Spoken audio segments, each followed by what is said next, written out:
Assalomu alaykum va rahmatullohi va barakatuh. Birodarlar, bitta Shvetsariyani Grindelwald degan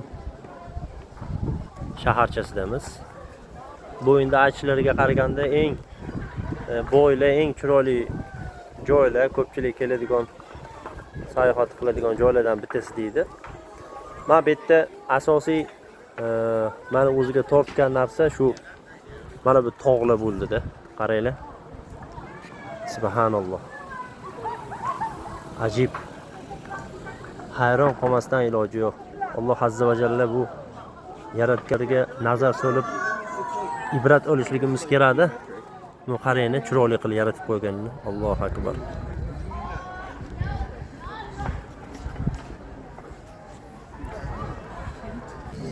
Masalaga bir narsa ko'rsataman.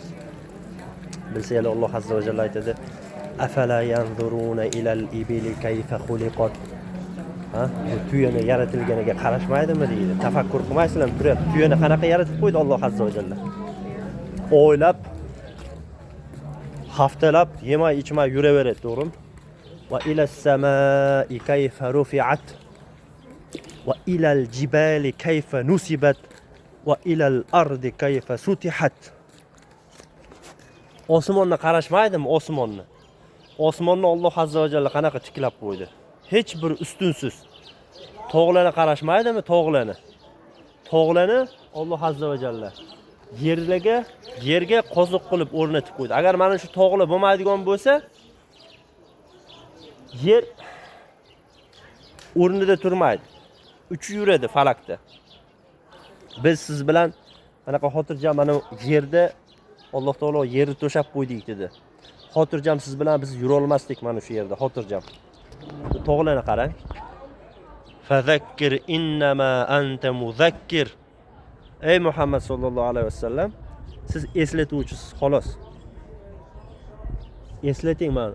Ey insonlar, aqlli ochishlik kerak, aqlli ishlatishlik kerak-da. Alloh azza va jalla bu mana bu tog'larni yaratib qo'yganini qarang-a.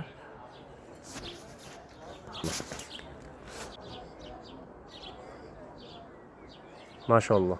Chiroyliligini qaranglar. Tog'i bahaybatligini qaranglar. Mana qaranglar chiroyliligini.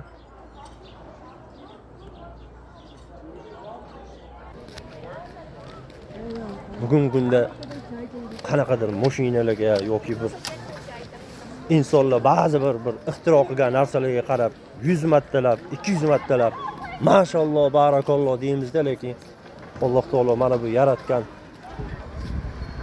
osmonga qarab, toqqa qarab, Alloh taolo yaratgan mahluqlariga, hayvonlarga qarab mashalloh, barakalloh demayotgan odam iymon tekshirib olishlik kerak. Allohu a'lam.